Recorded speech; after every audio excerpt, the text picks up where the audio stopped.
সত্যি কথা বলতে মেয়েরা কিন্তু সব পারে। মেয়েরা যেমন রাঁধতে পারে, চুলও বাঁধতে পারে, আবার ঠিক সমাজের সাথে খাপও খাওয়াতে পারে। ঠিক আবার মডার্ন মেয়েদের মতো সাজতেও পারে। একটা মেয়ে কিন্তু মেয়ে থেকে মা হয়ে ওঠে, মা থেকে বউ হয়ে ওঠে, বউ থেকে মানে বৃদ্ধ হয়ে ওঠে। একটা মেয়ের কতটাই না স্ট্রাগল করে সারা জীবন ধরে। যাই হোক, সেসব কথা বাদ দিই। তো hello everyone, welcome back to my page. আশা করছি সবাই খুব খুব ভালো আছো, আর আমিও ভালো আছি। চলে এসেছি আবারও একটি ব্লগ নিয়ে। ডেইলি ব্লগ না, আমি সারাদিন টুকটাক কী কাজ করি তাই তোমাদের সঙ্গে সেটাই শেয়ার করবো।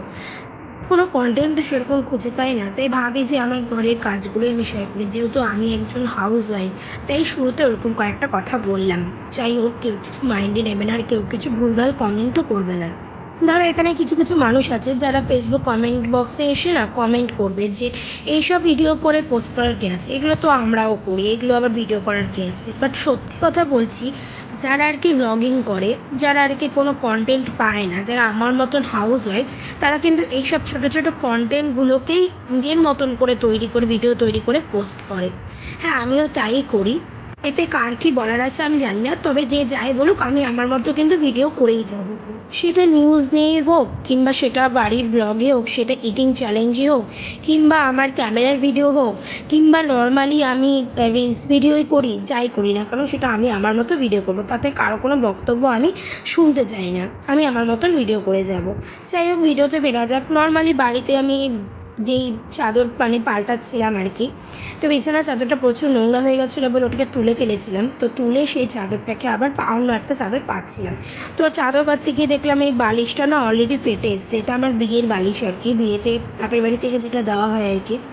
তো সেটাকে আমি সুই সুতো দিয়ে সেলাই করে নিচ্ছিলাম। তো কোনো ভিডিও ক্লিপই আমি এখানে ছাড়িনি, আমি সবই দিয়েছি।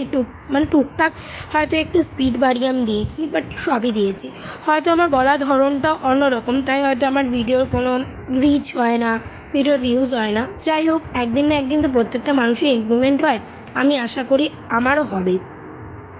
তাই আমি হতাশ হই না, আমি আমার মধ্যে ভিডিও করে যাই। ভগবান যেদিন আমার দিকে মুখ তুলে তাকাবে, সেদিন আমারও ভিডিওর ভিউজ বাড়বে, আমারও অনেক রিচ হবে, আর আমিও এই ফেসবুক থেকে টাকা ইনকাম করতে পারবো। হয়তো এখন অনেকে বলবে যে ফেসবুকে আর টাকা ইনকাম করা যায় না, বন্ধ হয়ে গেছে, হতে পারে, কিন্তু আমি জানি না। তাও আমি চেষ্টা করে যাচ্ছি ফেসবুকে ভিডিও করার, টাকা ইনকামের জন্য। প্রথমেই বললাম আমার সময়টা পাস হয় না, আমি এভাবে সময়টাকে পাস করি, আর আমার ভালো লাগে করতে। যাই হোক, আমার বিচার যতটা পাতা হয়ে গেছে, আর আজকে ভিডিওটা আমি এখানেই শেষ করছি। আর একজন আমার ফটো দেখতে চেয়েছিল, আমার বিয়ের ফটোটা আমি দেখিয়ে দিলাম, একটাই করে ফটো আছে। তো আমি আগের ভিডিওতে বলেইছি যে এটা ওর বন্ধুদের দেওয়া। তো চলো, আজকের মতো ভিডিওটা এখানে শেষ করছি, আবার অন্য কোনো ভিডিওতে দেখা হবে। তোমরা সবাই ভালো থেকো, সুস্থ থেকো, আর আমি এরকমই টুকটাক ডেইলি ব্লগ দেওয়ার অবশ্যই চেষ্টা করবো। তো টাটা, বাই।